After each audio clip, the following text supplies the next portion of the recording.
Hello, Star Wars fans. You know, there are just 19 days until Christmas 2022. Oh, my goodness, the season's almost here. And if you would love to do a virtual visit with Santa Claus from wherever you are in the world and be able to have a visit with me, the information is in the scroll below.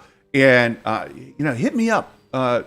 Contact me on Discord or send me a private message on Twitter or Instagram or Facebook. You guys find me, send me an email. My contact information is in the description here, and you can find it on the YouTube channel in the About tab. Shoot me a message, and we'll work out something for you. We've already got one virtual visit planned with one of our community members, and hopefully there'll be many, many more. So look forward to that. And we've got some fun things to talk about today. And my friend Jason's here. Hello. Hey. How are you? I'm good. How are you? I'm quite good. Hey, my dad is in surgery right now. So Jason, if my phone goes off and it's my brother, yeah. I may leave you in charge. Okay. I can do it. I can take care of it. Santa told me before the show, he said, you gotta start being a good boy. You're not gonna get anything for Christmas this year. I said, all right. I'm not having any bad words. I'm a good boy. You'll see. You'll see. Very good. You'll see. That's fantastic. So when you leave, Jason, I'm totally not gonna start showing them cake or anything weird at all. Right. Now, Dominic, this is Dad's getting a full shoulder replacement. His left shoulder, when he was in, his left shoulder wasn't awesome before the accident. When he got hit by that car, it did what they call a superior dislocation, which means it dislocated up, superior up, anterior down. Right. Most shoulder dislocations are down. Like when you see them in football or whatever, and they pop them back in. Most of the time, they're down because they're like going like that. Right. Exactly. And so when up is unusual, and his rotator cuff was already in big trouble, and when it popped out, it destroyed it. Gone. Doesn't exist. So right now, if you take his left arm and pick it up, you can pull that whole bone and everything out of the shoulder. It's just floating there, which is kind of an odd. It's an odd looking thing just to see somebody. It's just held on by the flesh. So today they're going to cut everything out. They're going to replace everything. Ducky says, has Karma or the police come for that driver yet? Ducky, this is a sore spot for me. Because we went to court for her sentencing hearing, and she pled guilty. She got no jail time. She got no probation, and $200 in fines plus court costs. So whatever the original citation was, plus citations were plus $200 plus court costs, and she's good to go. Oh no, she can't get a PlayStation this year. I mean, that's right. Crazy. Dad spent 60 days in the hospital. Well, nearly. He spent over 45 days in the hospital. And he's still recovering. But, no probation. Yeah. Come on. But anyway, sore subject. Let's not do that. But at least now now he's going to become like a Darth Vader powerful with this new shoulder. Well, you know what I said? When I was growing up and we had the Bionic Man, he had his arms and legs replaced and all of that. Yeah. He could jump and run really fast. And Dad's had both of his hips replaced and his knees. I'm like, Dad, I thought you could move faster than that. Like when I was growing up, I thought that, you'd be quicker than that. But he's Darth Dad. No, Darth Vader doesn't have to move fast because he's that powerful. That's true. Oh, that's true. He's closer to Darth Dad. And if you guys saw the picture I posted on Discord, he's very close to Emperor Dad. I saw that. He had the sweater on or like a blanket or something. Yeah. So anyway, today he's going to get the shoulder replaced, and he's really looking forward to that so that he can get some use of his arm again. So thank you for your prayers and your concern for my dad. and he's in surgery as we speak. So hopefully all of that goes quite well. So I just got a text from update. Here we go. Breaking news. Dun, dun, dun, dun, dun, dun. We can make him stronger. Right. He went into surgery at noon. Take about an hour and a half and 2 hours recovery. And the plan is he will come home today. All right. And that's largely attributable to my brother being here. My brother, he's lives in North Carolina, but he's been here. He's done so much, and I'm so appreciative for what he has done, and what he is doing. He's a champion. Really appreciate Brent. Dude is a great brother, a great son, and great that he's down there giving us these updates. So, and he lives in the shadow of Santa. Think about that. Like, you live on the North Pole. He lives. What is it? North Carolina. North Carolina. Yeah, that's got to be weird for him being the brother of Santa Claus. But what a good brother. Yes. Good job. Good job. And now, I mean, think about it. This guy, his brother's Santa Claus. His dad is the Bionic Man. Like, he's the Emperor. he's the Bionic Emperor. And he's just like, hey man, I'm just Brent, man. It's just, I'm just hanging out, dude. Right, exactly. So that's what's going on. There's a couple of things. Speaking of Christmas and what's going on, there were a couple of things that were released today, and I've got props here even to help augment it. The news. Hasbro is releasing a couple of items here for order, and there's I always wanted that, Santa. You never brought it. I asked for it for years as a child. The Endor bunker, which, by the way, is in the original trilogy, where you can see screws on the Never mind. The panel where R2D2 plugs in. There's a whole bunch of flathead screws in there, right? So screws, not my Star screws Wars. And bricks. Not mine. What I want to know is, does the Endor bunker have movie accurate screws? That's all I need to know. I'll say it. That's bunk. I really want this playset to have movie accurate screws. But it does have this guy, right? This guy here who could or may not be Rex, right? He's not Rex. He's a white man. No. A white guy. It says he's a scout trooper in disguise, Endor rebel commando. Yeah, there was a time when Filoni was like, yeah, that's Rex now, and I guess they decided no, because if they had went with yes, that guy would be called Rex right now. Right. And Dominic says Theory just released brick and screw merch. I know, it's hilarious. And look, Theory's taking it in stride. Good. Yeah. Great sense of humor, and so we're all just having fun, right? We're all having fun. So there's that, and here's the actual bunker, and it opens up to nothing inside, right? But hold on, there's more. You can put your private possessions in there, and then you can open it up and take them out. Right here, I want to know in here, movie accurate screws or not. I really need to know. Only R2 knows. Only R2 knows. That's right. So there we go. It's also where Han Solo cops a feel. If you watch it, he does. He does. He's all, before we die, I just want to go out with this last one. I get it. He does. I'm just saying. He's like, I was frozen for a long time. They also released this great. ATST. Is that a new one? Is that a new one or just a new package? Well, this is what we need to know, because I have got right here. I've got the old one.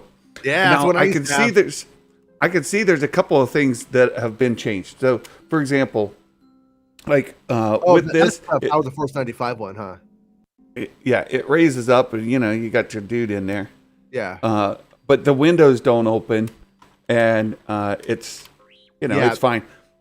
But one of the design flaws with this guy, is it doesn't want to stand up at all. Like it wants to fall over. When they're like when they're like brand new, I remember this. When they're brand new, you lock the back, the little button, and it would stand. But then over time, it would start to like lean. Once it would start to lean, it was over. But I would say that much fun was not a design flaw, Santa. You take it back. You take it back. Oh, yes. Well, it is, and there is a button right there. There's the button you speak of. Yeah. Right.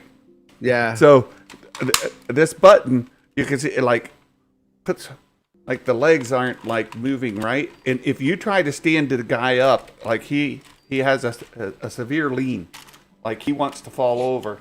Yeah. Really bad. So this I could be wrong, but I think that one was worse than the original one for that, because the original Kenner one from was a little bit sturdier than the Power of the Force 95 one. I guess they started cutting cost. So that's really the question. Is that one's a completely different one, isn't it? Well, it is, but it also had problems with standing. Okay. Right. Yeah. And it doesn't like to stand, but here you can see the windows open. Chewie's in there. Did I ever tell you? I like when Chewbacca swings like Tarzan. I like it. Yeah. I like it. As a kid, I was like, he did Tarzan. I thought it was hilarious. He did Tarzan. Yeah. So anyway, this looks good. It looks good. But I need to know, as Baymax, he's in the chat. He was asking Bosk, our friend Tim, Bosk Bounty. He was asking him, look, has the design flaw been fixed? Does the thing stand, or does it have the same fatal lean to it? Right. Yeah. So, Baymax had a dream. I'm gonna release Baymax's dreams to the internet. He had a dream. I went over his house and I was opening his stuff, his Star Wars stuff. And you did.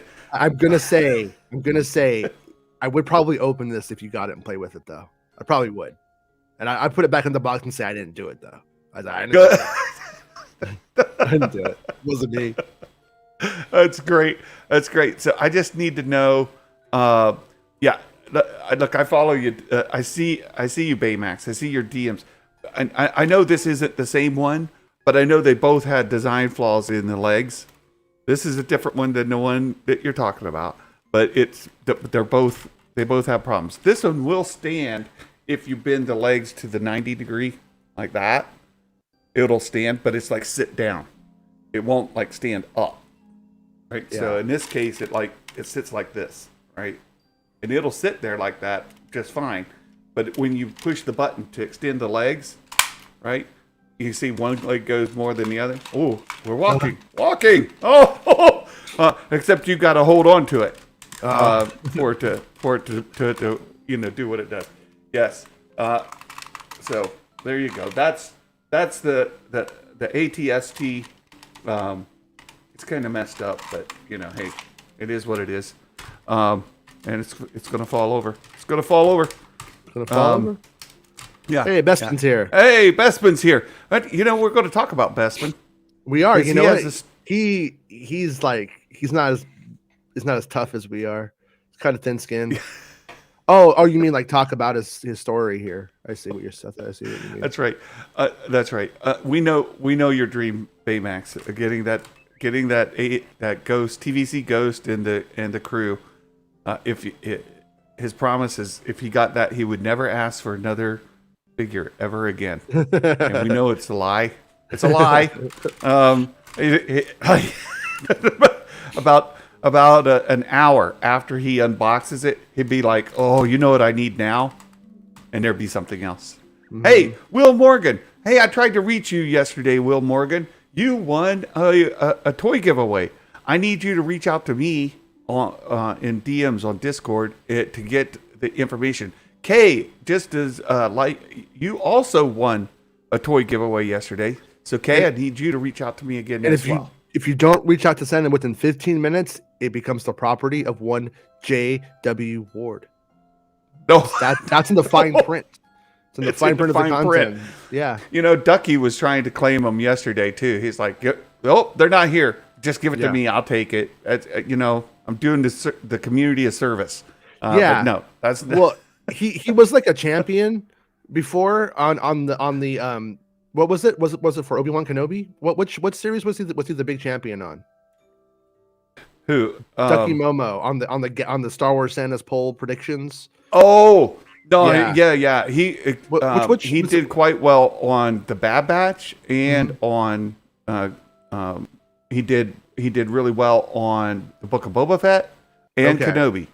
So he's the king. He has rights as the king to to merchandise.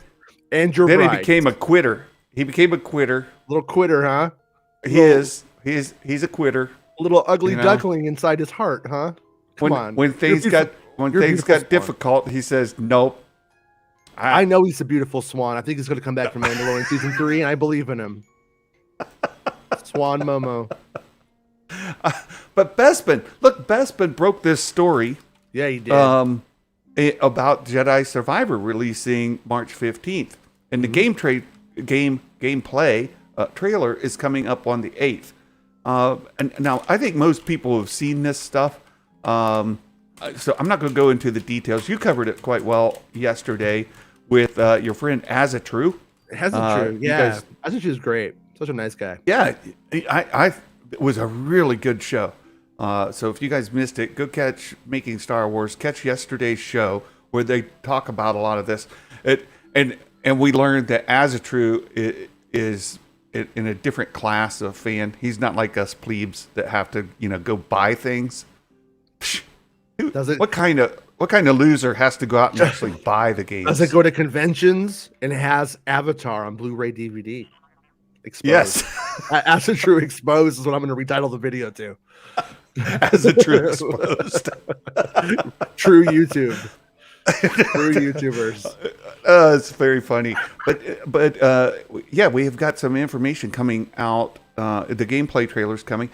But I think the release date of March 15th is quite exciting. And this came from I think it kind of leaked out from that online service. If you're not a gamer, Jedi Survivor is a video game and a sequel to Jedi Fallen Order, which was came out a few years ago now, 2-3 years ago now. It was kind of like a big revitalization for Star Wars gaming because the previous 2 games had a lot of backlash and kinds of problems with loot boxing, which is where you kind of have a pay to play system where you put money in and then you get some items to win. And we could argue that left and right, but the point is this game came out with single player, which is go have fun, and people lapped it up.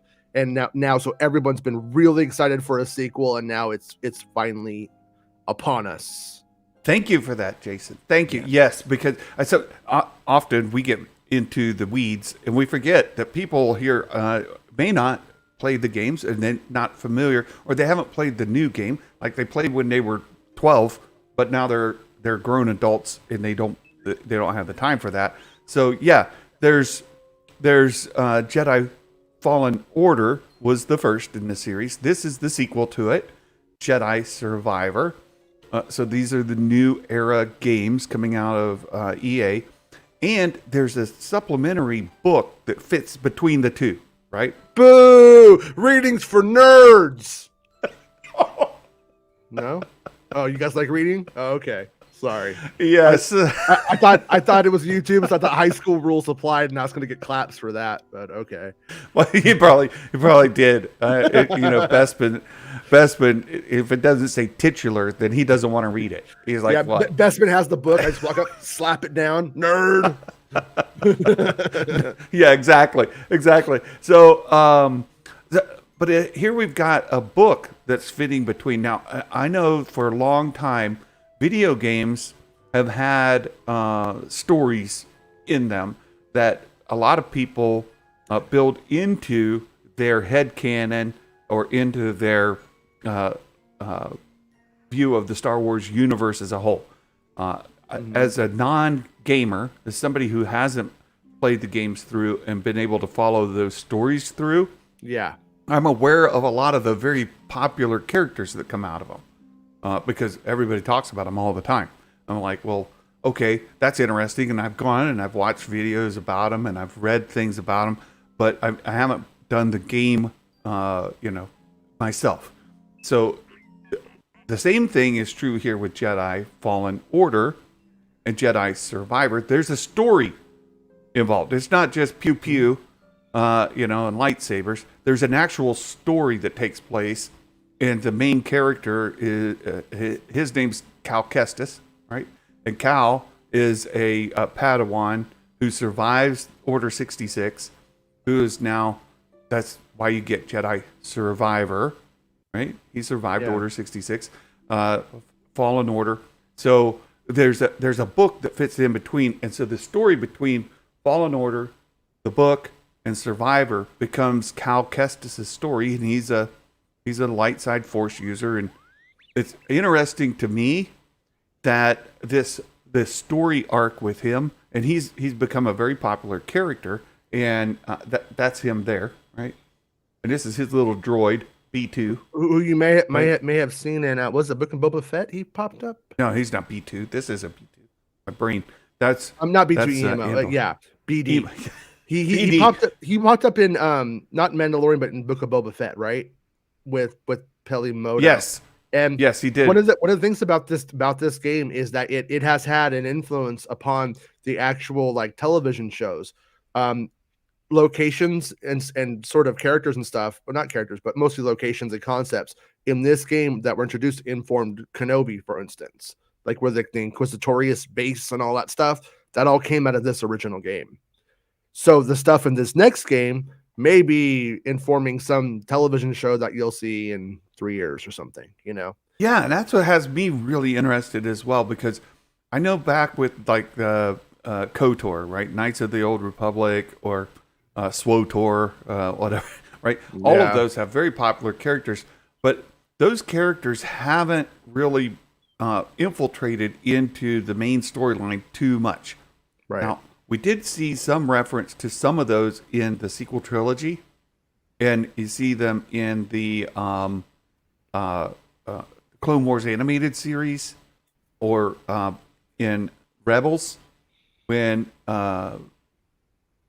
anyhow, in those stories, you could see some of these characters from the video games mentioned, or like statues of them, that kind of thing. But to have a character get integrated in, I think there's only a few instances where we've seen them transfer, where they were introduced in Legends and become a popular character that became part of canon. Thrawn is one, for example. And now we've got Cal Kestis. Cal Kestis, with the book and with the game now, and as you mentioned, there have been pieces of this that have worked itself into other stories. BD, for instance, as you mentioned, seeing him. We have other. Might we see Cal Kestis make his way to the screen, either Disney Plus or movie? What do you think the possibility of that is, or the probability? I don't think it's high. I don't think it's high, and I think that they're going to want to keep this guy in the game sphere. Once they put him into a live action show in some way, now the games have their hands tied on what can happen and where it can go. And once something's introduced in live action on screen, audiences are going to expect an outcome on the screen.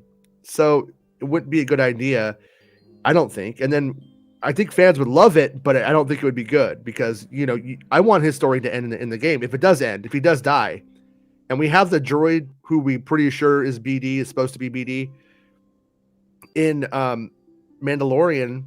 So that doesn't necessarily, they don't stay together, or he's dead. I was thinking that he's dead. I mean, I'm kind of of the opinion that for the most part, most of these characters are probably going to either die or end up somewhere else. But when I see his droid, that droid is like his tool in the game. He doesn't have that, he's screwed. What about Bad Batch? Like Bad Batch, we actually went to the planet that Cal Kestis resides on in the game. that planet also appears in I forgot about the that. Bad Batch season 1, and there's a lot of people were like, using close-up views to see is there any hint of Cal Kestis there. And the timeline is close. Yeah. Like he should be somewhere. And it's not BD. I thought thought BD1. It's the same model. I thought they played it like we're not committing to it being him, but it might be. Mm-hmm. Did they actually like? No, I don't think it. Okay. I don't think they committed on or off. It's much like that. Much like the guy in the Endor scene. Is he or is he not Rex? Right? It's been on again, off this again. one is like the same paint and everything. Like there's all these different paint jobs for him in the game that you can unlock. They went with like the default one. I don't know. I think it's him until further notice. I think that's how that one's designed. I like that. I don't have a Bespin. Lucasfilm's just like me. Never commit. Never commit.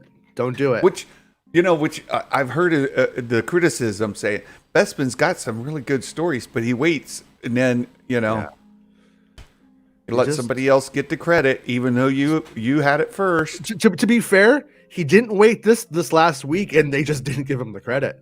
He had this story. He had it like for the Game Awards, and these people, man. I did hear Theory credit him the other day, so that was good. Must have been a mistake. Must have accidentally read his notes out loud. Good work, though. Nice. I'll take it. It's nice for Bespin to get the credit he deserves. He's a good dude, and it's a part of the gameplay here we see in the upcoming game is you have different kind of skins that you can apply to the game. Now these are not, like we mentioned before, there's a storyline that goes over that makes the game kind of fit within universe and within canon, and people follow that between Fallen Order, the book, and then Survivor. These are not canon, right? The skins. No, that's these are the cosmetics that you can apply, but they're not like the I would say if you want to look at it from a canon perspective, the default skins in a game that's the canon look. If the user changes it, that's just a personal user experience kind of thing. And I personally didn't like these. I kind of actually don't really want any of them. But then I showed my son. I was like, which edition do we want? And he's looking at it. He's super excited about it. He's like, oh man. And I'm like, okay, like these are for little boys. I get it. Like it's cool. It makes him happy. I'm happy. Daniel Fisher, another person. I need you to reach out to me, dude. Dan and Tap, Daniel Fisher, you won a toy giveaway yesterday. Please DM me, and so we can pick the toy that you want me to send you, and get Carrie your mailing Fisher's address. son. You think Carrie Fisher's son cares about Star Wars? Guys, he already gets it all for free. Right. All right. It's like Baymax, right? No. No. I wanted to bring up Fooey. Hermit lightsaber set. You want to talk about Hermit lightsaber? It's just weird to me because it's like Obi-Wan Kenobi from the television series. Then they give him his Phantom Menace lightsaber. Like, why is the other saber like already in the game from some other way? Like, why would they do that? That's just such a weird choice to me. But hey, that's life. Well, yeah, because this is based off of like Kenobi, right? Yeah, the Hermit. And then it's like that's Kenobi in the latest timeline we ever see Ewan McGregor, and then it's his lightsaber from the first thing, And then they got the Scoundrel cosmetic, which is Han Solo, and I've still yet to figure out what this coloring on BD is. It's nothing. It's just a random color that it doesn't make any sense. It's like it doesn't make any sense. It's not like he should be like, I don't know, like Chewbacca brown. Like he should like evoke Chewbacca in some way, in a creative way, with the bandolier, right? Like he should have a little bandolier or costume. that little silver kind of like color with the brown or something. Like yes, that would be So- perfect because you see in the Rebel Hero, which is the Luke Skywalker version, you get R2 kind of cosmetic and his saber. and So the weirdest looking lightsaber for Luke, for the Skywalker saber I've ever seen. Like it's all stretched. It's really strange. Yeah. Yeah. Right. It's just sort of like a little nod to, right? But Not like what's the actual. cool about this version of the game from the original one is the original one you only have the lightsaber. So in this one it appears that they're adding the laser gun. So you're able, so like that's all like new stuff. So like fans of the game are like super excited about the ability to use a blaster and a lightsaber, because it just changes how you could go through the game and the levels and stuff. It's just so uncivilized. That's all. So okay, Bestman told me he thinks that BD's Han skin is inspired by Han's Endor jacket. That's what he thinks. Okay, well, that's what I was. So I was wondering if that was an indoor kind of situation between, because they all wear those like jungle kind of attire. You might be right, but it doesn't read exactly. You know? Exactly. Well, had it been brown with a little bandolier across there, perfect. Yeah. Right. You would have said, "Oh, I see what's going on." Yeah. see. I would also take a C-3PO shiny one of him. That would probably look pretty cool too. Well, and that's what else I thought. I thought, well, you did R2 as one. Why not do 3PO as the other? Yeah. Just do like, gold with one red leg or one sequels. red leg. Sorry, calm You probably down. don't recognize BD with his red leg. Yeah. I can see that. Right. So anyway, I think that's fun. And perhaps I know we were thinking. I was thinking about Bad Batch, and we were thinking about Bad Batch season 2. Season 2 comes out just at the end of the year, or first of the year. Okay. In January, and we're expecting a poster and a trailer anytime now. Right. That it's kind of ramping up.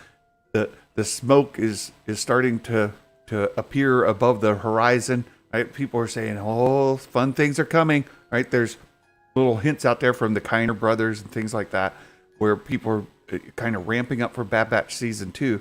And I go back to the question about Cal Kestis, perhaps making his way onto screen in an adjacent story. So, let's say Survivor happens, like you've got Fallen Order already, which establishes Cal Kestis and some of his backstory, the book, and then it could happen even before Survivor, right? Bad Batch season 2 could fit in between, or I'm not exactly sure the timeline.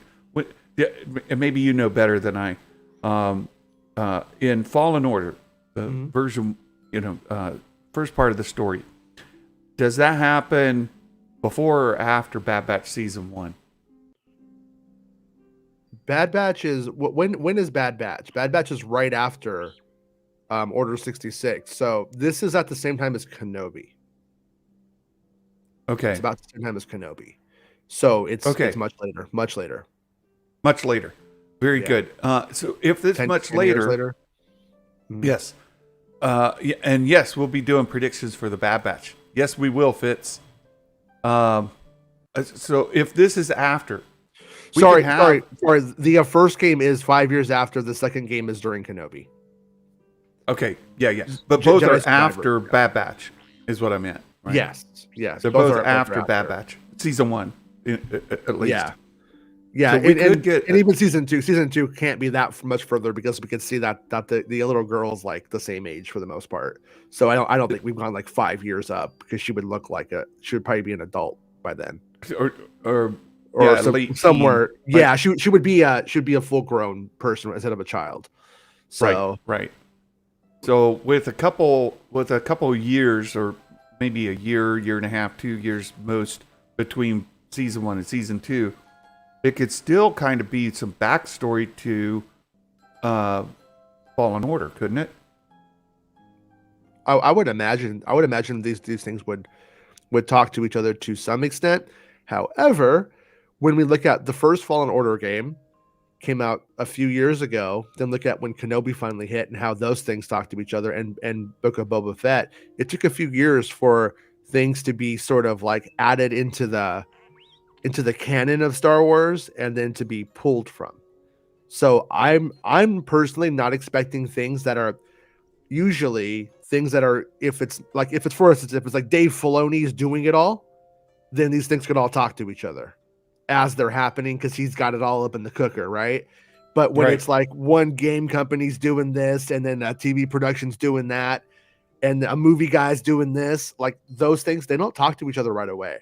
It's like they have to like get their house in order and released, and then they start to do it. So I wouldn't expect that, but it's possible. I mean, it's possible, but I would bet against it. Yeah. But I'm cynical on it, so I'm no fun. I mean, it's look, we're kind of talking about other stuff before the show started. Yeah. And sometimes we need to kind of temper our expectations, and we need to not set unrealistic expectations for a show. Yeah.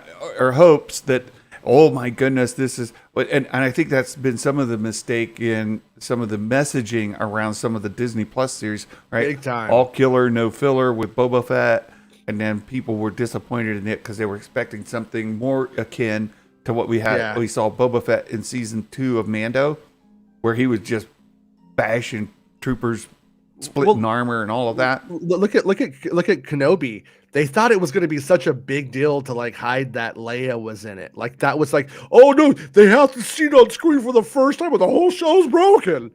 And it's like, no, wait. And then what you actually had was Obi-Wan Kenobi taking Princess Leia on a journey while Inquisitors chased them. They didn't want anybody to know that. They were like, so that by the time that it came out, the expectations, people are like, it's supposed to be about Darth Vader and Obi-Wan Kenobi, and that's it.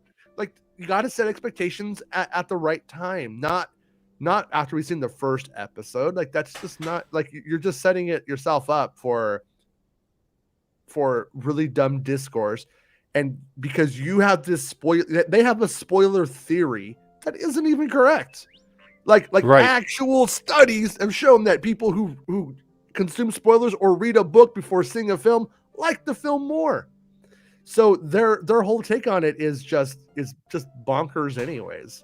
Yeah, I go back to, and we've talked about this in other context as well, trying to recreate the "No, I am your father," right? Experience with Star Wars. Yeah, trying to recreate that has been kind of a stumbling block for Lucasfilm, in my opinion, because it's like given with it the like sequel trilogy. Syndrome.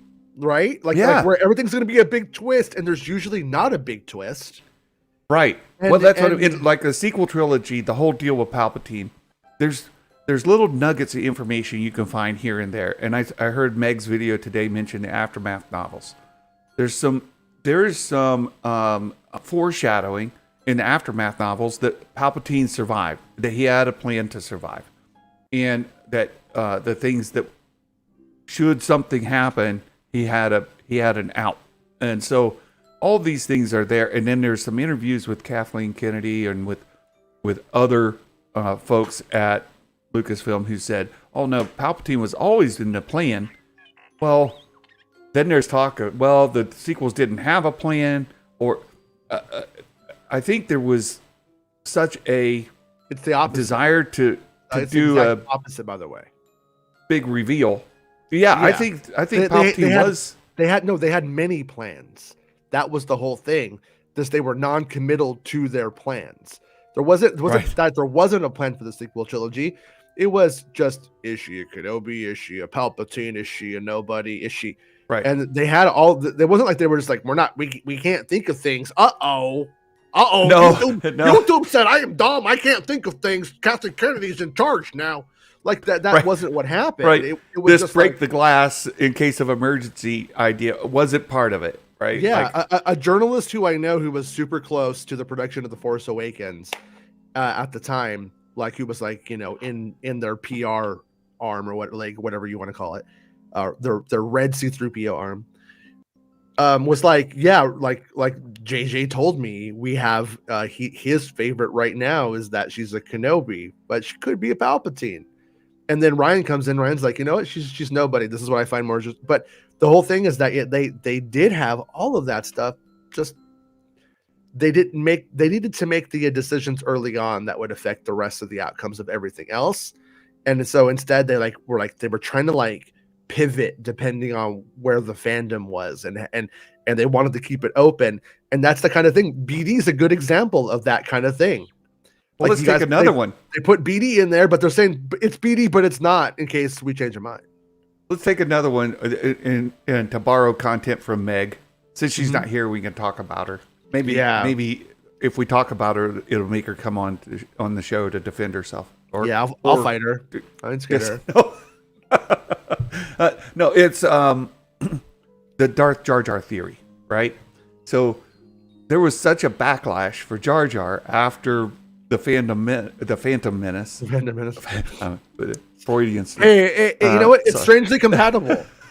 They pretend like they like Jar Jar, but can you imagine the Phantom Menace had Jar Jar come out when the Phantom Menace existed? Oh, right. Well, with the Phantom Menace, right, there were quotes from George Lucas that people have now dissected and probably made him into something more than he ever intended. That Jar Jar was the key to the whole thing. Now, in context, I think he meant with the digital technology and what he wanted to do as far as pushing the envelope forward. He's talking and making it work. I've read those interviews. He's actually talking about the uniting of the cultures through Padme. Jar Jar is the one who ends up bringing it all together and lets them win the end battle of the Phantom Menace. It doesn't. I mean, I had Amon Best on my show. Guy does not like that theory. He's not a fan of it because the whole thing is that Jar Jar is an outcast, and he becomes the winner of the day. It's not that he's secretly a Sith Lord and in a cult. I mean, come on. Exactly. So that's that. But that theory, kind of holds some water. And then when you use the context of George saying, well, he's central to this whole thing, and then people dissect the movie, they dissect his interviews, they dissect everything and come up with the Darth Jar Jar theory. Did the story change because of the backlash? I don't know, but I will say that Wait! You need to roll this back. Are you seriously entertaining that Sith Lord Jar Jar thing at all right now? No. Because George Lucas is not. This is made up after by far. No, okay. I'm not. I think it's a fun thing for fans, but not at all. Yeah. No, I don't think that's a thing. I found it on Hunter Biden's laptop, and that's the only thing I know about it that gives it any kind of credence. No, no, I'm just kidding. I'm kidding, but it's very that was great. Way to tie that in. No, what I mean is, like, there seemed to be indications that George wanted to do. Oh, look what happened! Right? You talk about her. There she is. Oh man, I don't want to fight her. I didn't think she was here. How you doing, Meg? I'm good. How are you, Santa? I am good. I'm good. So we're just talking about your Jar Jar theory. Hey, what about me? You like it? Yeah. What about me? How am I? I'm okay, Meg. I'm good. How are you, Jeg? I'm good. Thank you. If you're going to put that as your name, I'm going to call you that. Okay. Did you like my Jar Jar video? I did like your Jar Jar video. I thought you did a nice job of covering the theory. But I think there is something to support that George changed Jar Jar's involvement in the subsequent movies due to the backlash and reduced his presence in the movies. Would you agree with that? 100%. Because he had so many plans for Jar Jar. He only diminished him in what was originally called, what was it, Jar Jar's Big Adventure or whatever. He only diminished his role in episode 2 because fans didn't like Jar Jar Binks. I didn't get to see the video because it came out after I'd already taken the kids to a school today. Did you talk about the Diplo dialect stuff by any chance? No. Are you aware of this? Enlighten me. I'm not. So in the original draft of Attack of the Clones, Jar Jar is just Jar Jar. Then in one of the revised drafts, he adds the scene with Jar Jar and Padme, and she's teaching him Diplo dialects so he doesn't speak like a Gungan anymore. So that way, when he's in the Senate and he's representing her, he could speak intelligently, for everybody. And that right there is a good example of George Lucas trying to change Jar Jar based off of backlash. That wasn't originally, and then he throws it out. He ends up the Diplo dialect stuff. It may be like a line in the novelization. I can't remember now. It's been like 20 years since I read it, but that's what he was doing. It was like he was trying to figure it out, and then Jar Jar's role just gets really small in Attack of the Clones by the end of it. And there was always the assumption when the movies were coming out, and people would kind of talk to George about it, that like Jar Jar was going to be a big thing in saving the twins during Revenge of the Sith. He was going to be one of the reasons that any of that stuff even like happened. He was the ally who was like going to save the babies, and obviously that doesn't happen. So interesting. Well, my video today wasn't really about the background, but that is so interesting to hear about. Okay. And thank you for sharing it. It was more about how I think it'd be really cool if we go to Naboo in The Mandalorian, because Jar Jar appears on Naboo in Empire's End. And I know Santa's also a big fan of the Aftermath books. And I think that'd be really nice, just like a different sort of Jar Jar, not too juvenile and not too jolly, just a bit more down in terms of what he's been through and how the Gungans rejected him for basically being the father of the Empire. This is a funny, an interesting comment from Joel, saying because Lucas must have known Jar Jar worked and was loved by nearly 100% of his target audience. I suspect what Joel means are kids. He's right with the word target, because, as you say, kids. Yeah, because he was not popular with fans. I like them. I like them. I thought there was a big kid, overreaction. I really loved him. Right, my own take on it was that it was an overreaction by some of the fans and some critics who started to throw in some like racism and racial stereotyping backlash against George. Right, and it's like, oh, you guys need to calm down a little bit. It's a fun character. Silly, maybe not my flavor, but you guys are overreacting to it. That was just my own. Well, it was like that's how like popular online film criticism was like that back then. It was a bunch of people who had seen Clerks who thought that they were being Dante and Randall, so they would go way out and like say really outlandish things and really blow things up instead of actually like criticizing the thing for what it was. Like when you look at Phantom Menace, like criticism from back then, actually there's like a bunch of like nitpicks. Like I can nitpick this, I can nitpick that. You also see it like Indiana Jones and the Kingdom of the Crystal Skull. The film has actual structural issues. Try and find an actual critique of the actual structural issues in Crystal Skull. You won't. You'll find people talking about monkey swinging and stuff like that. And it's completely just like, but that's changed a lot. Like YouTube, there's actually like a lot of like people that actually do. I can't remember the guy's name, but I just saw a thing on Indiana Jones and the Kingdom of the Crystal Skull. This guy like laid it out, where it's good, where it's bad. And it was like, I was like, what, that came out 2008, 2022. I finally read somebody or listened to somebody actually critiquing the movie on its merit, and for its failings and stuff like that. We didn't get that back then. Back then, it was just like, it was like everybody was an edgelord, myself included. I loved it though. Well, really, what really blew my mind when I was doing my research for the video is I'm so surprised that Rey, a relatively neutral character, say what you will about her abilities, gets more hate than Jar Jar on the whole. Because Jar Jar hate was very concentrated between episodes 1 and 2. People are still very vitriolic towards Rey all these years after. Right. I'm not saying you're I think that comes down to like a personal experience kind of thing. Because me being on the internet back then, I felt like the Jar Jar thing was going for a really long time. I feel like it was going harder than Rey. And I'm just curious. I don't have the answer, but I'm curious if it has to do with like, our personal experiences with I'll put it because I was defending the Phantom Menace amongst my peers, my friends. They're Star Wars fans that I knew. We didn't have like Facebook, Twitter, social media, YouTube video, coming out 5 times a day about why Jar Jar is a terrible character. We just had some noise you would hear when you got into discussions about Star Wars, or if you really went and searched it out in some nerd kind of forums. But it is a general public. It wasn't like dominating discussion, and we didn't have that prevalence of social media to feed it.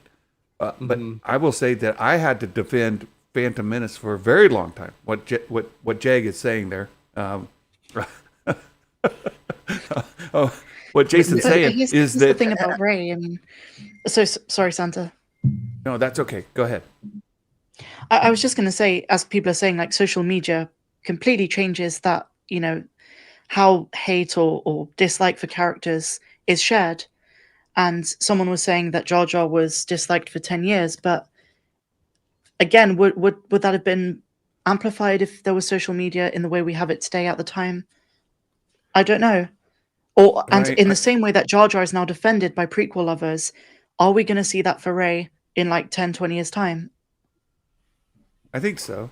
I think a lot of the patterns we saw with the prequels will repeat with the sequels as the audiences age.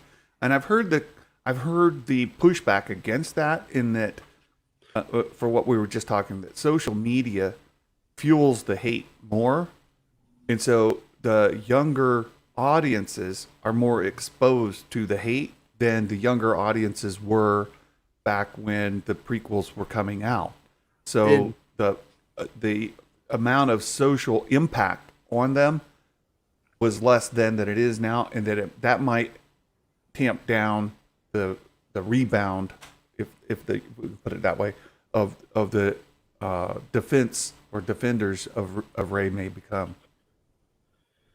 In my experience, though, Rey, I've never heard anybody criticize Rey in real life. I've never heard. I feel like if I had to put a Jar Jar moniker on a sequel trilogy character, it would be Rose Tico. Rose Tico was the closest thing to a Jar Jar experience that I had, and I don't think it was fair, but I think that was, like, in my experience, that was the one where I saw like the online criticism of her just get absurd, with deeply racist roots to some extent. Some of them had it. Some of them, not all of them. If you don't like Rose Tico, I'm not saying you're racist, you little snowflakes, but some of it was literally racist.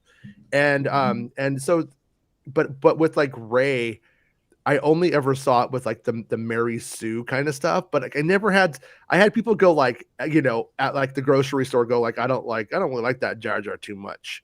I had people say that kind of stuff to me here and there, not very often, but it did. I never in real life had somebody go, I don't like that Rey. I've only seen that from chuds on the internet. Well, personally. I've got a follow-up question, Jason. Mm-hmm. Can we explore that Rose thing a second? Because with someone like Rey or Jar Jar Binks, love them or dislike them, you can understand criticisms and praise in both instances, because people inevitably compared Rey to Luke, and people didn't like the comedy of Jar Jar. Why do you think so many fans attacked Rose? And I think you're absolutely spot on. Rose is probably the better comparison. You said racism, but other than racism, are there other reasons? I think. You want to take it? Oh, I got one. I got a reason. Okay. And it's because Rose is the only one that doesn't become heroic. She doesn't become a Jedi. She doesn't become like she is, in a literary sense, much closer to the everyman than any other character that we've seen in Star Wars. A lot of people say that about Luke, that he was the everyman. He starts out just some farm boy on a planet, nothing special about him, blah, blah, blah.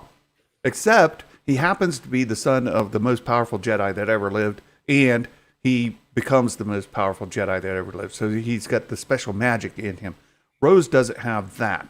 She doesn't have the essence of Star Wars, this is the argument. She doesn't have the essence of Star Wars. She's not a hero in the sense that she becomes a Jedi, or that even like Jar Jar, where he like leads troops into battle, becomes a senator, he becomes central to the story. She is just the veteran who went to war, fought alongside his brothers in combat, saved somebody's life, came home a hero, but still isn't known. Right? Just I feel like so Abrams made Rose pointless. He did. He didn't follow through on her. He just shoved her in the freaking rebel office and moved on. So, but if I take it and I just only look at Tantra Make's question in the context of The Last Jedi and the time, when we get Rose and Finn, they're going out, and one thing is they're doing a heavy critique on the insanely rich, powerful, the war machine. A lot of people politically got offended by that, like, oh god, protect the rich, they need us. And then so they really didn't like that. And then it was the only time in that movie when you move away from Luke Skywalker and Rey and the Force and the bigger questions that people wanted answers, and explored Star Wars at all. That it was the one time you step out, and it's with Rose. So there, and then so you have that, and then it's hard to divorce it from the fact that there were people going force diversity because they saw a black girl and a black guy and an Asian girl hanging out together in a Star Wars movie. That was a big part of it. It's really hard to like step aside from that component of it because it's there. But it was the fact that everybody wanted, like, who is Snoke? What's Snoke? What's going on? And all this stuff. And when you do, it's the casino stuff. And it's Rose Tico. It's the Rose Tico moments. And so, it's not really like Kelly Marie Tran. She gives a Star Wars performance. I'm not saying she should be, get Academy Award or anything, but she also it's pretty solid standard Star Wars acting. The character, in terms of just being a rebel, is just a rebel. And that was one of the things that The Last Jedi was going for. It was going for everyday people are the people who make the world different. Luke Skywalker is an everyday person. At the end of it, he's a myth.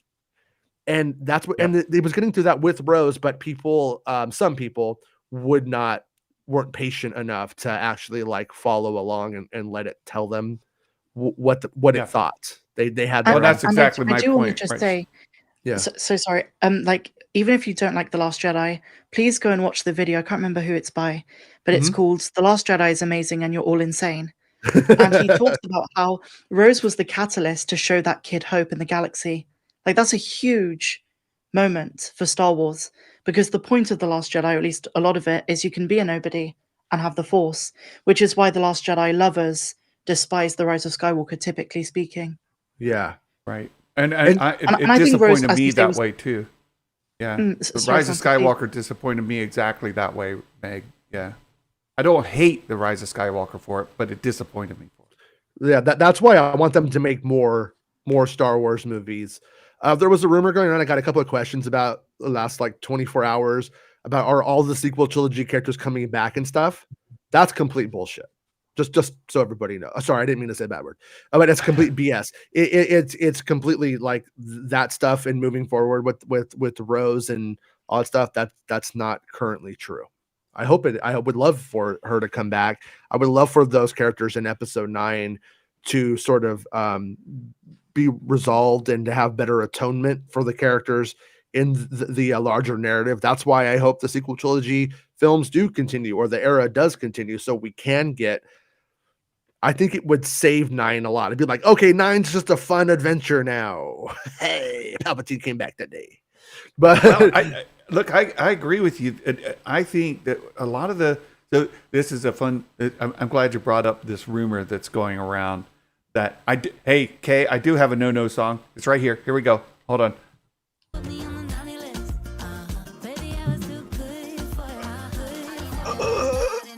Dying. You know what's really interesting about this rumor? I assume we're talking about the same rumor. It was on a YouTube channel, and I saw this being brought up on Reddit earlier on the Star Wars Leaks page, Yeah. and someone brought up a really good point by saying that last week giant freaking robots had exactly the same quote unquote scoop, and maybe with all the Daisy Ridley visiting Lucasfilm for lunch and other things, it's just a guess. But Yeah. I don't mean to undermine anyone if it's legit, but It's I not. don't see We don't how that's going to have- happen with what's we don't have going on any at the moment. reliability behind that. But one of the major criticisms of the sequel trilogy is that we don't have enough character development. And these characters are introduced, the potential of them is so much greater than what we got. Well, so one way to resolve that is to develop the stories around them. Like Finn is typically put at the top of that list. Right? Such great potential that was completely abandoned, and there's all kinds of narratives around it. We don't have to go into all of them, but there's racist narratives, there's profit in China, stuff like that, right? Mm-hmm. So, and by the way, John Boyega himself, right, saying, hey, they kind of dropped the ball here with the character that they introduced. Well, why not explore Finn's story arc? Let that character grow. Let him become the potential that was kind of thrown out there, and develop those characters. So as far as this rumor goes, I'd be fine if it did happen. And I would think that the detractors of the sequel trilogy who just like rage out over it would want to see those characters develop more fully to make the context of the movies better. Except they don't. Except they just want it to fail. I never understood the point of view of, just let the sequel characters die off and just ignore them. I never understood that point because I was invested after The Force Awakens. And even though I didn't like The Rise of Skywalker, I do love some of those characters. And I'd love for Finn to become a Jedi and for them to continue that story, maybe do it better. And as Jason says, then Rise of Skywalker becomes a footnote. It just becomes a journey in between something bigger. Yeah. And it's like you could even look at it like in a micro way, out like with Mon Mothma. Honestly, before Endor, don't care about Mon Mothma at all. She shows up in Rogue One. I'm like, that's cool. You get cool, fun detail. Don't really care though. Doesn't really affect the movie. Doesn't really change anything for me. Doesn't really matter. She said many Bothans die. Oh my God, I know that thing. I can make this connection. It doesn't really matter. But after I loved Endor, now whenever I see Mon Mothma, it's like, oh, they use Mon Mothma or anything else. I'm a little bit more interested in it because I'm invested in the character now. I'm connected to the character. Therefore, I'm curious what would happen in future stories. And that's kind of where we end up with with Finn. It's like the best example of it. And, and Finn was supposed to be was supposed to become the everyman. And one of the things that we were seeing with Finn in the Last Jedi is that Rose was seeing phase one of him becoming a myth. She was starstruck when she met him. She's like, yes, that's the guy. And then, but he's just a dude. You know what I mean? And he's like trying to run in like that stuff. I thought it was funny. I thought it was kind of endearing, honestly. You want to know another fun thing that was dropped out of Rise of Skywalker that they set up perfectly is in The Force Awakens and in the Last Jedi. Finn gets the crap shocked out of him. Like he gets zapped in both of them. And I kept waiting for him to get shocked in, by Palpatine. Right up on the horse. Anything, right? Just like they left it out. Like, come on now. You set it up perfectly and then you drop the ball in Rise of Skywalker. Maybe the big shock was he had the Force. Think about it. No. Sorry. I remember going through both of those movies with Kayla, my youngest daughter. And we're watching and we're like, oh, look, he got shocked. And then you see in The Last Jedi, oh, he got shocked again. And then once you start looking for it, and then we go to Rise of Skywalker, I'm like, come on. Like, maybe I missed it. And we go back and rewatch it. We watched it just to see him, like, where does he get shocked? Yeah. He doesn't. It's sad. Yeah. My son told me the other day, he's like, Dad, I don't think I like the sequel trilogy that much. I was like, really? He's like, no, he's all, I'm pretty sure I just like the prequels. I was like, okay, little weirdo. But but he was saying because he's my boy is 9, and when we watch them, he doesn't like episode. He's 9 and doesn't like episode 9, and I was like, I'm very proud man, of him. yeah, I know, right? But I was like when that happened, I was like, that to me, at least on a personal level, puts episode 9 in such a bigger failure place, because Phantom Menace could be like, oh, my 30-year-old buddy who likes Metallica doesn't like Phantom Menace. It's for kids. It's not for him. It's for young people. But when episode 9 is making my son not care and me, I'm like, ooh, that's bad, because he pretty much likes all the TV shows. Doesn't like he likes Endor, but doesn't really, he can't watch it for longer than 20 minutes because it's look who showed up in the chat. Knights of Melvin. I just watched a video over the weekend with X-Wing and Melvin, and this really is sort of Melvin's through point. Anything that leaves Rey in the universe is a sore point. So the only way, so he's on this quest to retcon the sequels, and he's admitted that's not going to happen. And this is part of it. I blame the shills. It's my fault, Melvin. I know. I am the sole reason that the sequels are not going to get retconned, because I love Rey's character so much, and I shill for her so hard that Santa's bent over right now. Well, I We're waiting for an exposed video. I'm joking. The only reason I disagree to an extent is because I don't think there are that many sequels shills as people who don't like the sequels think. Of course there are many, but from a business perspective, I'm kind of surprised Lucasfilm would do that if the rumors is true. Yeah, but they're not. The rumors are not true. It's complete. There you go. Complete BS. It's completely not true. Now, I'm not saying that Rey won't come back, Finn won't come back. The whole thing is Lindelof is making a new trilogy, or it's probably going to be a trilogy, or at least a series of films. And those series of films take place in the sequel trilogy era.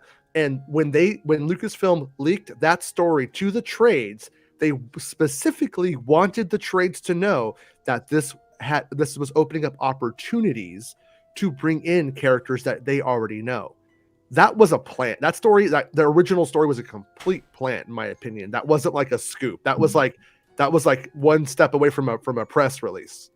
It was just, but they didn't do it that way. They made it seem like it was an exclusive. And if you trace the couple of days, you could see like Variety gets one, Hollywood Reporter, then they move over to Indiana Jones with Deadline. Like it goes in a whole thing, because it's orchestrated. This isn't a tinfoil hat. This is how the industry actually works. And so they just wanted everybody to know that hey, investors, old stuff that you were comfortable with from the glory days of 3-4 years ago, it's coming back. It's coming back, you guys. Don't worry. And the fan people have brought it up, and they've jumped in. Oh my God, you are a shill. You disgusting shill. You are so gross. Oh, the glory of my Ray shelf with all the news. Ray shelf. That's your shelf. I've got the. This is Santa's wank bank. Look, this is all things devoted to Ray right there. I love it. So yes, I do have then I've got other things, but this is Santa. You're just providing so much content for Melvin right now. So much, yeah. I know, I know, Melvin. If you need to use shelf, you could have it. I've said this before. I enjoy watching Melvin's content. I could disagree with him vehemently. And I've actually got a video that I want to. I've been talking to Mark about maybe publishing, where I talk about different kind of fans within the fandom. Melvin has this scale of fandom from shill to like real fans, whatever. And I'm on the fake fan shill side, which is fine. But I've got a video where I use the clones from the Clone Wars animated series to kind of, what kind of fan are you? and Melvin falls into a particular kind as well. So I've been thinking about redoing that. Will you ask the Well, Santa, question? I think you are the standard. I think you are the furthest of the shills. Like your face should be that end of the scale. I know, but he hasn't put my face on the scale. It makes me sad whatever Maybe time I you're look too at his. eager. I want you to ask him, Melvin, who do you shill for? And he'll be like, whoa, no one's ever asked me this before.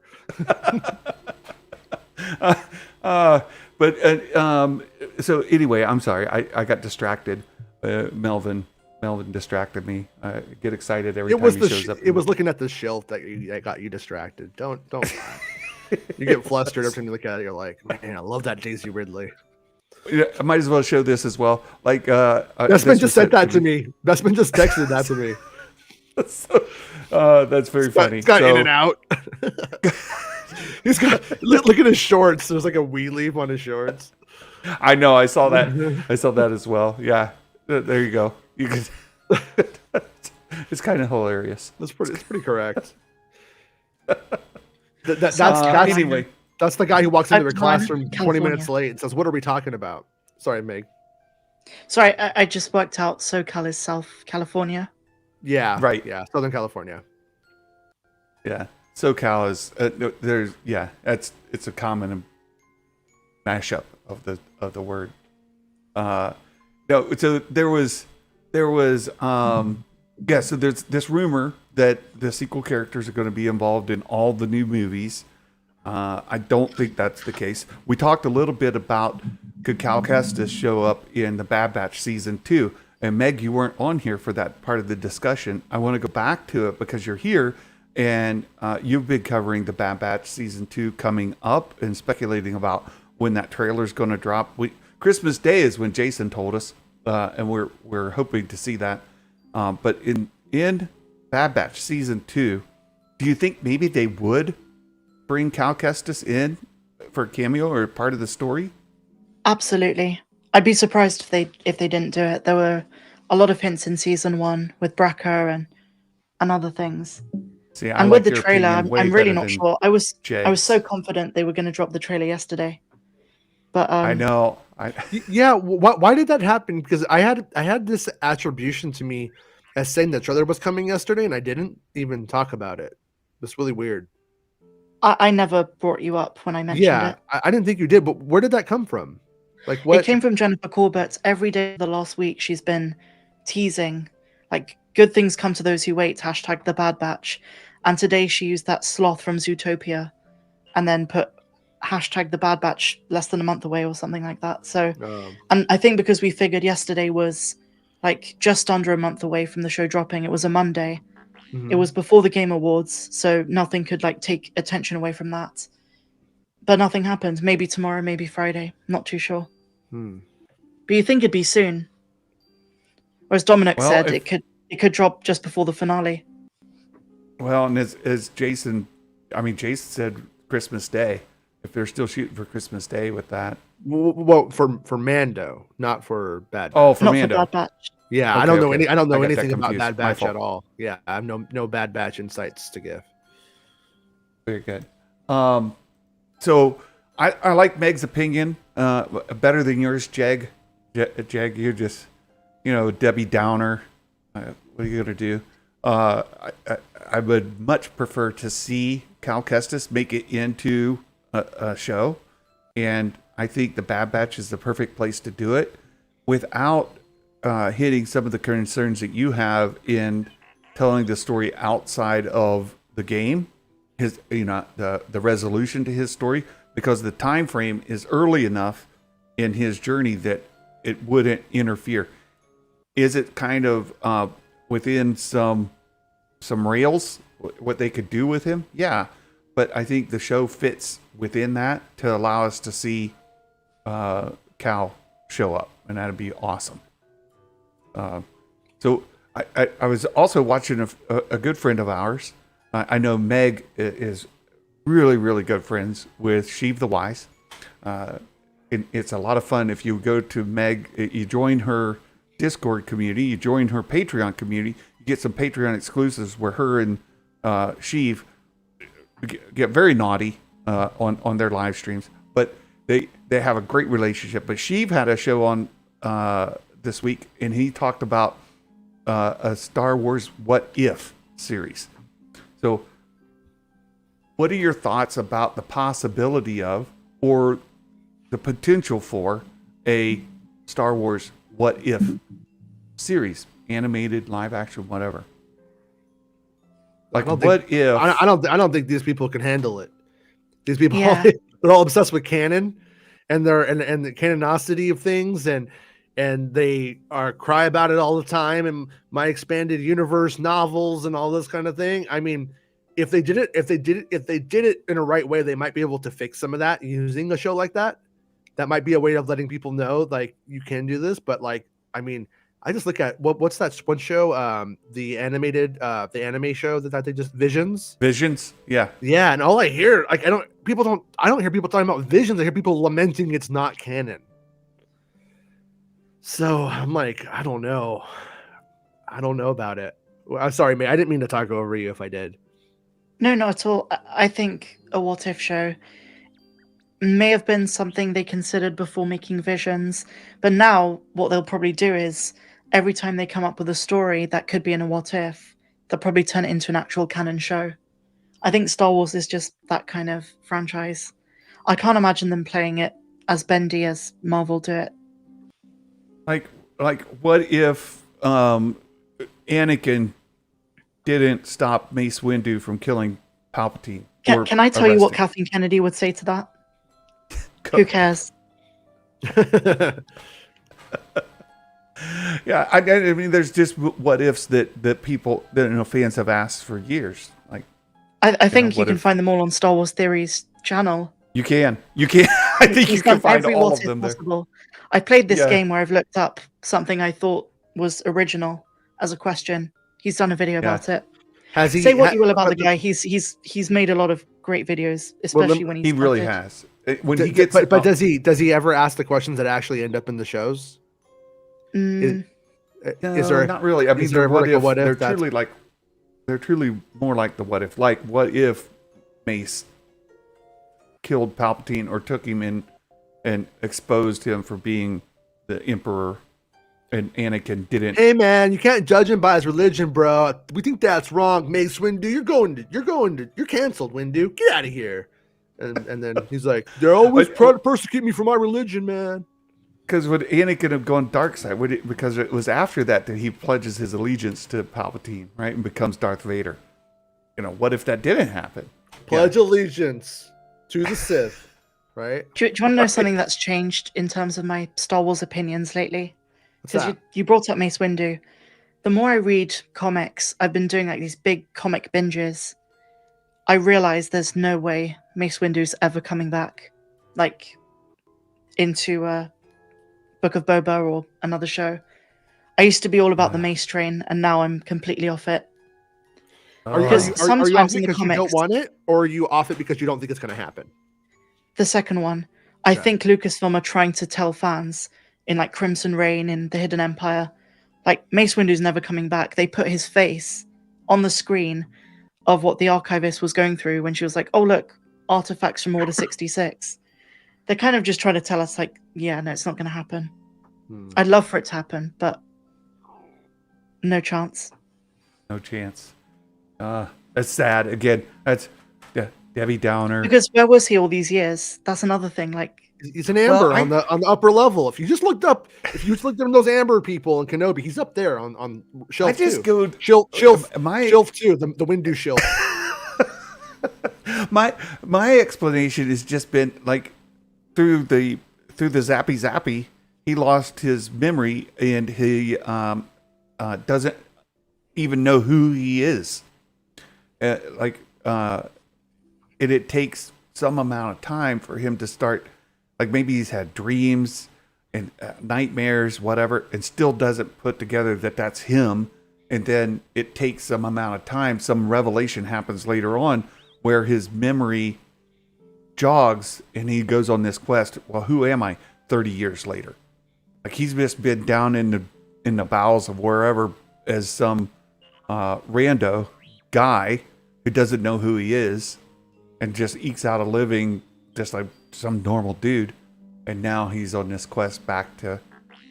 Or what Okay, if so am then I? what if he went really what- far away to start a new Okay. Jedi Order, and then it plans to come back in 50 years with this new Jedi Order? Go ahead, Meg. So do you think like someone's gonna come up to Mace like Boba Fett and be like, "You're the guy who killed my dad. You're Mace Windu," and he'll be like, "The hell are you Who? talking about? My name's Mike." Because obviously he has to have Yeah. a new name. My name's Right, Steve something like that. Shildu. Yeah, something Steve like that Shildu. absolutely could be the case, right? Like he's just some Joe on the street, right?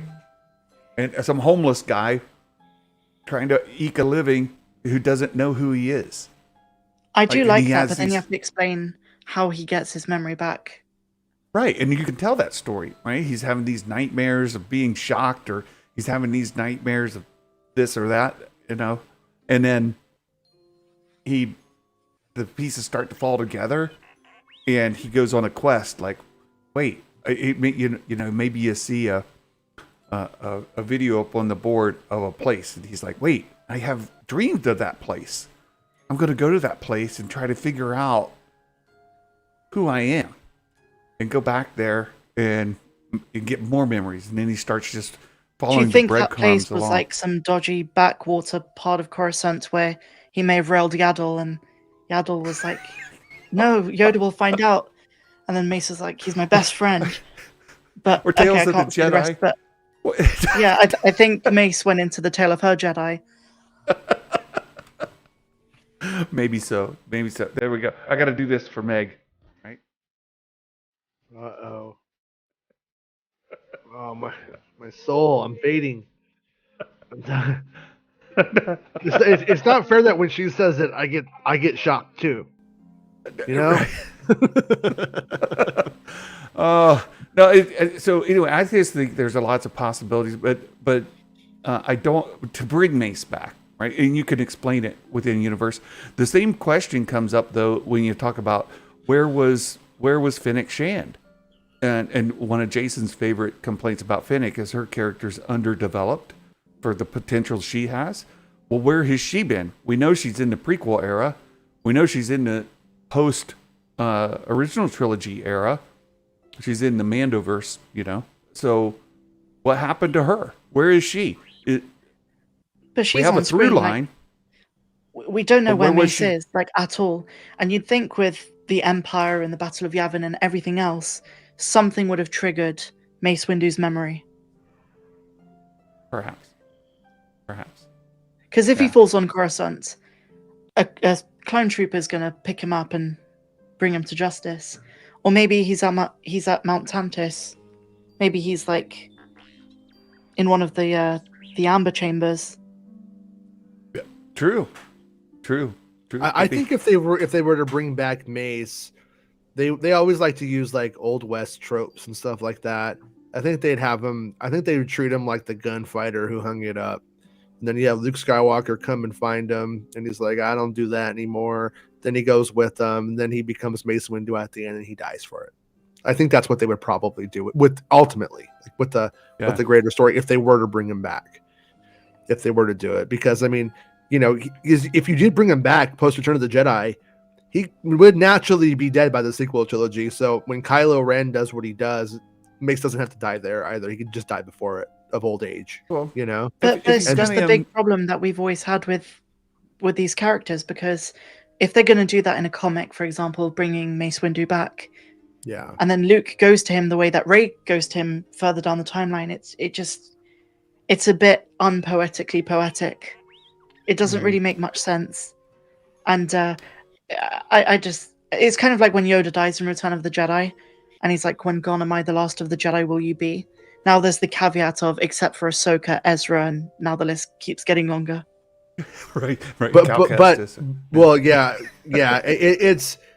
I mean, but you get down to Yoda's personal belief, and that's what I didn't like about in Rebels when they have like Yoda's just like talking to Ezra and has the Jedi phone on, just could find everybody. Like, it's a little bit more interesting when they're scattered and they don't have that. But whatever. But the whole thing is like, you know, what if these characters become something? What if when Yoda says that he's not wrong? What if Mace Windu has the Force, but he's not a Jedi? What if Ahsoka's not a Jedi? Ahsoka quit, and so like you end up with these like it's like Yoda can't go with the caveat of let me explain to you that there are other Force powers out there other than what I know. He's not going to do that. He's just like Yoda talking to Luke. So That's it's a like really good point. How do we get how hung up on that do we get in there's been relation to story opportunity? There's been introduction of the Force in other contexts outside of the Jedi Order, we've talked about before. The Night Sisters, for example, the Night Sisters use dark magic, but that's also the Force. Sure, you've seen other cases where people call the Force by something other than the Force, and they have some relation to it through that, and that's appeared in many of the novels, where you'll see like they go to some place and they're like, no, you're messing around with this the Force, but they call it something else, right? So even Greedo had a conception of the Force. I don't know if you guys have read Tales from the Mos Eisley Cantina, but he talks about his childhood on the Rhodian homeworld, and his mum was aware of this concept. And again, like Santa says, they didn't call it the Force. It was like the Big Sun or something like that. Right. So I think that's something that I almost had it, and then it went away from a book I just recently read where they called the Force by something, and I almost had it, but it's gone now. There were two other things I wanted to bring up before we close the show, and the Mike Porter dad joke, by the way. But one was Kirstie Alley passed away. They brought it up in the chat earlier. I remember her from Cheers, and then I remember her being a bit of a kook after that as a person, like a little bit. But kind of sad. 61 years old. 71. Is that it? So 71. Okay, still 71. Still, yeah. In modern times, that's young. That sucks. I mean, that's my dad's 76. And, yeah. I'm like, wow, 71, and a very short battle with cancer. So, pretty sad. That's pretty sad. Good though. Better than a long battle with cancer, I guess. Right? If you're you know what I mean, like that's a lot of suffering. So, yeah. And then I got a question on Patreon, and I do have the ability on Patreon, if you support the channel for just $1, you can ask questions on there. And I had a question. Wait, a doll hair? A doll hair? A dollar. A dollar. USD. Okay. A USD for Meg. She's like, what's $1? Oh, we measure our money in weight. No, they do too. It's called a pound. Yeah, pounds. I know, that's why I said weight. But anyway, $1. The question came up in there. It says, what do you think? This is in a Star Wars. It's not Star Wars related. Richard Todd asked. Says it's not, but with Jason being here and on the eve of another episode of Willow, he asked, I know it's not Star Wars related, but it is Lucasfilm. What do you think of the new Willow? He said, I didn't like it. I will say also, I saw that Lucasfilm is now a category on Disney Plus where they throw a bunch of stuff in there. So it's got Star Wars, it's got Willow. It does not yet have Indiana Jones because they don't have the rights for it yet. No, they never, and they never will unless something changes. Well, they have to buy them, right? Yeah, they will only be able to release the Disney era films of Indiana Jones. So like Dial of Destiny will be on there, but the first 4 won't. And neither will the Young Indiana Jones Chronicles unless they buy it, unless something changes, something big. But in terms of Willow, gotta say, the episode tonight, if you thought people were really being ridiculous about the series at all in any way, they're going to get really ridiculous about it, about this next episode. This next episode is what broke me. This is the first 2 I think are fine. They're fine. So because I loved the end of 2, when she gets kidnapped. And so Yeah, let's I'm just excited. let's just put it this way Nick, have without getting into like spoilers for it. They meet people who are wearing denim, dressed like they're from Jurassic Park, maybe. Well, I noticed Willow wearing denim in the last episode. No. The materials, we could critique the costume. I'm talking like maybe these people are going to Jurassic Park. Okay. Yeah. I'm talking like blue jeans with like hats, like zippers. Just it literally it was like it was so offensive. Yeah, yes, like having a They got Star were Wars there Santa bricks and merch. Screws? What's that? Were there bricks and screws in this one? Yeah, this is a legitimate version of bricks and screws. You know what I mean though? Like this is the legit bricks and screws for Willow, and then Metallica. And Is Metallica this episode? I believe it's this episode. I believe this is Okay. I think this is the Metallica episode. And this is the one that turned you off. Yeah, this is when I felt like I felt just crushed. I was just like, oh my, why? It was just like one thing after another, and it's when you could see that this was built by committee and not by. This is when you could tell John Kasdan had his hands tied probably by the corporation. This is the time when I'm actually like, yeah, this is when people who don't understand the property got in the mix.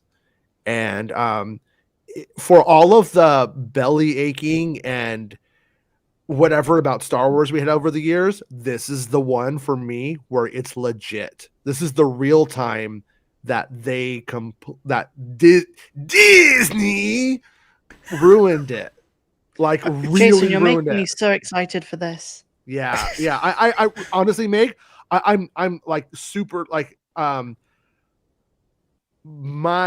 have a family member who saw it, and my dad, and he was just like, "That's dumb." And then when the Metallica part happened, he was like, I shouldn't have done that. But he didn't really care.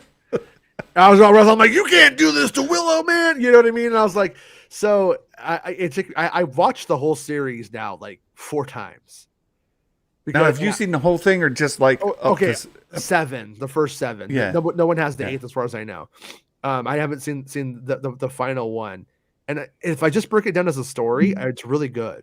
Just like the story itself is good, but it just does it like it's really strange in this 3rd one too. It breaks this rule. Like it puts, like I said, people in. They look like they're cowboys or like cowgirls almost. They're like 49ers, lumberjack. I think but Santa's a big fan of cowgirl. Oh yeah, he loves cowgirl. Oh yeah. But here's the thing though, is like it breaks this rule or this design motif, and then it never does it again. So it's kind of easy to like let it go. But then it's also easy to get more angry at it because why'd you even do it? If you like weren't invested in it, like why'd you even do it from the start? And if you like Ted Lasso, the actor from Ted Lasso, the woman who owns the team, she's in it, and she's just, I think, used poorly. It's not. I love her. Dominic's comment gave me a stroke. Did that make any sense? What? He's copy pasting from a previous stream. He captured this from a previous live stream, and nobody knows what it means. Had it not been pushed back, they probably wouldn't need to do much. But because they developed it, and the only trailer was back when they were supposed to release, if they're going to need something. That's how I feel about Willow right now. That's how I feel. It's like one of those challenges where they say just push the middle button on your predictive text and see what sentence it makes. It's like that. Mine is always like, hello, back, table, neck, out, are you? Like, it doesn't ever make a coherent sentence, so. Right. Dominic, I still can't understand it. Read it 20 times. My take on Willow, Well, Meg, first of all, the first 2 episodes. Have you only seen 2, or did you see 3? I saw the 2 episode thing in London. Okay. So Okay, I'm going into this blind. And Jason's just hyped it up for me. Well, Meg, the thing about Meg's experience that like is important to me is like I was thinking about her and the show. She spent as much time with this show as she has the film. Whereas I spent like 30 something years with the original film, Exactly. going like, I wish they'd make a sequel. And I'm and a new so- Willow fan. I watched Willow the night before the series. Yeah. For the first time.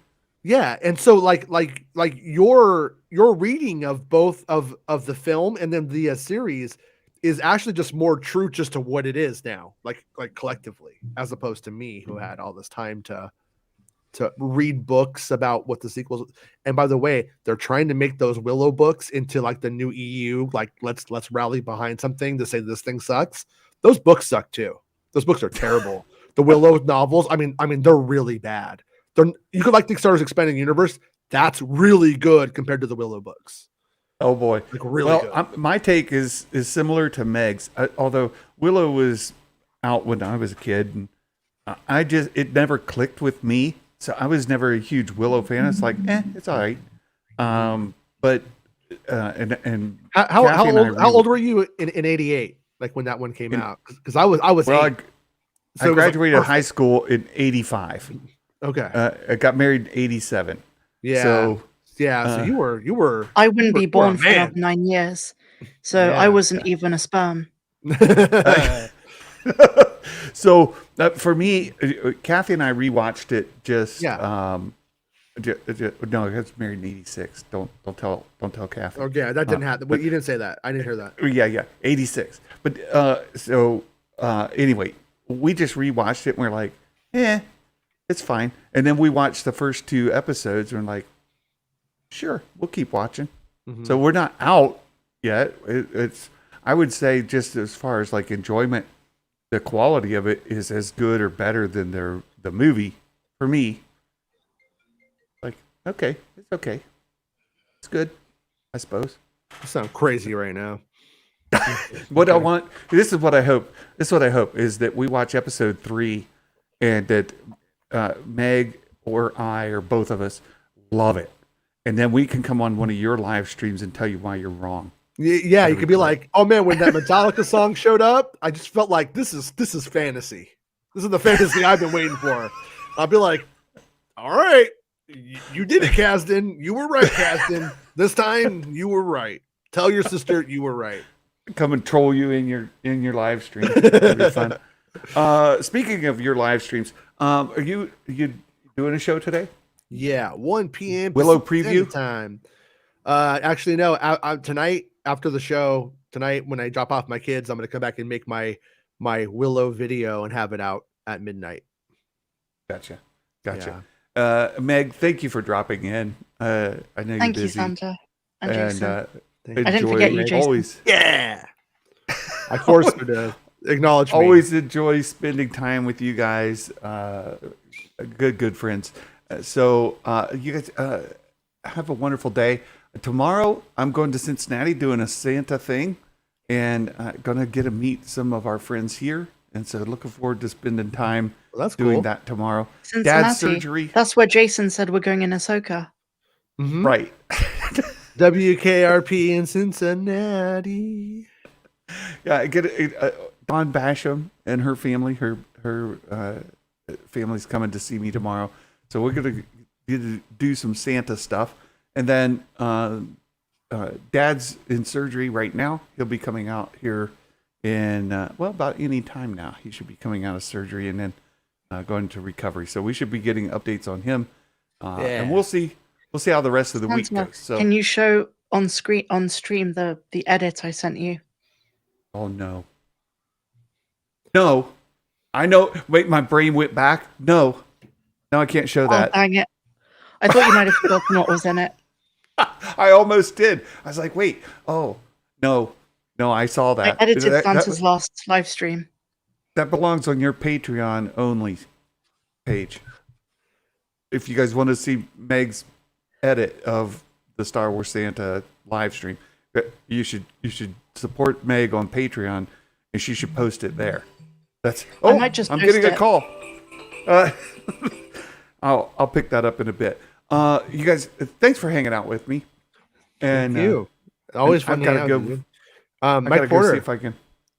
Oh, the Mike Porter dad joke. We do have a. Thank you for bringing that up. Thank you, Jason. Keep me on point. It's not Star Wars related, but it's Santa related, so it's a good one. It's a good one. What did the prisoner want for Christmas? For Santa to bail him out. All right, I'll take it. Oh, dear. Thank you. Exactly. All right. Well, thanks again, and hopefully we'll see you later this week. If we don't, you guys, please have a great day. Enjoy your week, and we'll catch you next time. Until then, Merry Christmas, everybody. Bye-bye. Bye, guys.